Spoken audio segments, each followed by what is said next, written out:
Hi hello, എല്ലാവർക്കും സുഖമല്ലേ? ഇന്ന് വലിയ പെരുന്നാൾ, ഈദ് മുബാറക്. അപ്പോൾ എല്ലാവർക്കും കേട്ടോ. ബിരിയാണി വെക്കുമ്പോൾ മക്കളുടെ സ്ഥിരം പണിയാണ് കേട്ടോ. അവർ താഴെ ഇറങ്ങി കളിക്കാൻ തുടങ്ങും. അപ്പോൾ ഇന്ന് അവർക്ക് ഫ്രീ ആയിട്ട് കിട്ടിയിരിക്കുകയാണ്, എങ്ങനെ വേണമെങ്കിലും കളിക്കാം. അപ്പോൾ അവരും തന്നെ കിട്ടിയ അവസരം ഒട്ടും മോശപ്പെടുത്തിയില്ല. ഈ വോയിസ് ഓവർ ഇടുമ്പോൾ ഞാൻ ബാൽക്കണിയിൽ വെച്ചാണ് വോയിസ് ഓവർ കൊടുക്കുന്നത്. ഒരാൾ താഴോട്ട് മുങ്ങിയിട്ടുണ്ട് കേട്ടോ. ആരാണെന്ന് നിങ്ങൾക്ക് മനസ്സിലായെങ്കിൽ ജസ്റ്റ് ഒന്ന് കമൻറ്റ് ചെയ്യൂ കേട്ടോ. അങ്ങനത്തെ അയമോളും നിപക്കുട്ടിയും അതിക്കുട്ടനും നസക്കുട്ടി ഒരേ കളിയാണ് കേട്ടോ. അത്യാവശ്യം നല്ല വെയിലുണ്ടായിരുന്നു. കണ്ടിന്യൂ ആയിട്ട് അടുപ്പിച്ച് മഴ പെയ്തെങ്കിലും കുറച്ച് ദിവസമായിട്ട് മഴയില്ല, ഭയങ്കര ചൂടാണ്. അതും നമ്മുടെ മലയാളികളുടെ ഒരു സ്വഭാവമാണ് അല്ലേ. ചൂടുള്ള സമയത്ത് ഭയങ്കര ചൂടാണ് പറയും, തണുപ്പുള്ള സമയത്ത് അയ്യോ എന്താ മഴ പറയും. ഈ ഒരു സ്വഭാവം നമ്മളെപ്പോഴും നിർത്തൂല. അതാണ് നമ്മുടെ മലയാളികളുടെ ഒരു പ്രത്യേകത. അപ്പോൾ ഗൈസ്, ഇന്ന് ഞാനിങ്ങനെ മണ്ണിൽ കളിക്കുകയായിരുന്നു. അപ്പോൾ അവൾക്ക് പറയാൻ കിട്ടുന്നില്ല, അവളെ മുങ്ങിപ്പോയി. അപ്പോൾ ഗൈസ്, അവർ കിട്ടിയ അവസരം കൊണ്ട് നന്നായിട്ട് കളിച്ചു കേട്ടോ. അവിടെ ബിരിയാണി വെക്കണ തിരക്കുണ്ട്, അതിൻ്റെ കൂടെ അവരുടെ കളിയും. അങ്ങനെ മണിക്കുട്ടനാണ് നമ്മുടെ ക്യാമറമാൻ. അവന് കിട്ടിയ അവസരം കൊണ്ട് നന്നായിട്ട് വീഡിയോ എടുത്തിട്ടുണ്ട്. അതിൻ്റെ ഇടയിൽ ഞങ്ങൾ ഓരോരോ പണികളാണ്. ബിരിയാണി ഉള്ളി വഴറ്റിക്കൊണ്ടിരിക്കുമ്പോൾ ബാക്കിയുള്ള പണികൾ ചെയ്തുകൊണ്ടിരിക്കുകയാണ്. തക്കാളി മുറിച്ചെടുക്കുകയായിരുന്നു, നാരങ്ങ പിഴിയാനുണ്ടായിരുന്നു. അങ്ങനെ ഓരോരോ കുഞ്ഞു പണികളുണ്ടായിരുന്നു കേട്ടോ. എൻ്റെ ഒരുവിധം പണിയൊക്കെ കഴിഞ്ഞിട്ടാണ് ഞാൻ ഇങ്ങോട്ട് വന്നത്, ഈ വീട്ടിലോട്ട് വന്നത് കേട്ടോ. അങ്ങനെ ചില്ലി ചിക്കൻക്ക് മസാലയൊക്കെ ആക്കി നമ്മുടെ കായച്ചാറ് വെന്തുകൊണ്ടിരിക്കുന്നുണ്ട്. ബിരിയാണിക്കുള്ള നാരങ്ങ ഞാൻ ജസ്റ്റ് ഒന്ന് കഴുകിയെടുത്ത് അത് പിഴിയാൻ വേണ്ടിയിട്ട് എല്ലാം തിരക്ക് പണി നടന്നുകൊണ്ടിരിക്കുകയാണ്. അപ്പോൾ എല്ലാവരുടെയും ഈദ് എങ്ങനെ ഉണ്ടായിരുന്നു എന്ന് ജസ്റ്റ് കമൻറ്റ് ചെയ്യുക. പിന്നെ ഇന്ന് ഇവിടുന്ന് ഫുഡൊക്കെ കഴിച്ചിട്ട് കുറച്ച് കഴിഞ്ഞിട്ട് ഞാൻ അങ്ങോട്ട് വീട്ടിലോട്ട് തന്നെ പോകും കേട്ടോ. എൻ്റെ വീട്ടിലോട്ട് പോകുന്നില്ല. കാരണം ഫുഡൊക്കെ കഴിച്ച് കഴിഞ്ഞ് എല്ലാം സെറ്റായി കഴിയുമ്പോൾ ഏകദേശം ഒരു 4 മണിയാവും. പിന്നെ വീട്ടിലോട്ട് പോകുക പറഞ്ഞു കഴിഞ്ഞാൽ 2 മണിക്കൂറോ റണ്ണിങ് വേണം.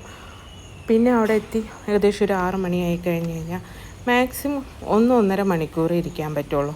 അതിനെന്തിനാണല്ലേ അത്ര ലോങ് പോകുന്നത്. അപ്പോൾ ഞാൻ വിചാരിച്ചു ഇന്ന് ഞാൻ അങ്ങോട്ട് പോകുന്നില്ല എന്ന്.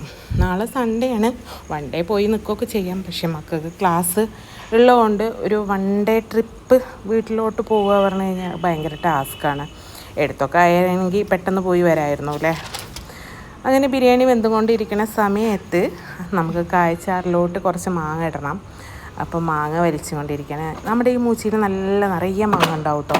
ഫസ്റ്റ് ഫുള്ളായിട്ട് കായ്ച്ച് വന്ന് എല്ലാം ഏകദേശം പഴുത്ത് വലിച്ചെടുത്തതാണ്. ഇപ്പോൾ 2ാം ട്രിപ്പ് വീണ്ടും വന്നുകൊണ്ടിരിക്കുകയാണ്.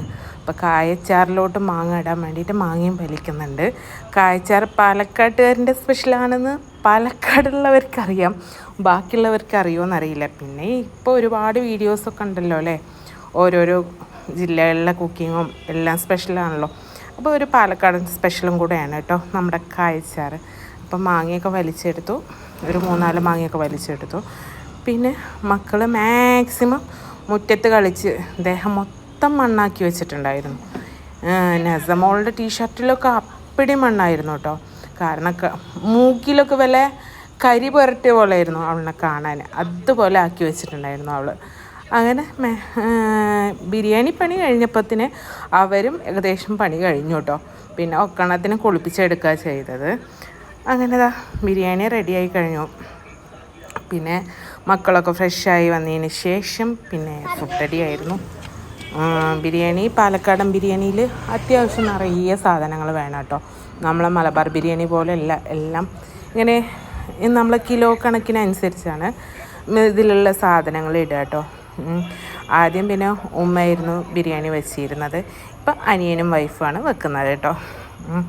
പുറത്താണ് ക്വാണ്ടിറ്റി കൂടിയ ബിരിയാണി വെക്കുമ്പോൾ പുറത്താണ് നമ്മൾ ബിരിയാണി വെക്കുക, അല്ലെങ്കിൽ അകത്ത് ഗ്യാസിൽ വെക്കാം. ഏകദേശം അത്യാവശ്യം നിറയെ ആൾക്കാരുള്ളതുകൊണ്ടും ഓരോരുത്തർക്കൊക്കെ കൊടുക്കണതുകൊണ്ടും നമ്മൾ അത്യാവശ്യം നല്ല ക്വാണ്ടിറ്റിയിൽ ബിരിയാണി വെക്കും. എല്ലായിടത്തും അങ്ങനെയൊക്കെ തന്നെ ആയിരിക്കും, എന്നാലും ഞാൻ ജസ്റ്റ് ഒന്ന് പറഞ്ഞു എന്ന് മാത്രമേ ഉള്ളൂ. പിന്നെ ബിരിയാണി ആയതിന് ശേഷം എല്ലാവരും കഴിച്ചു.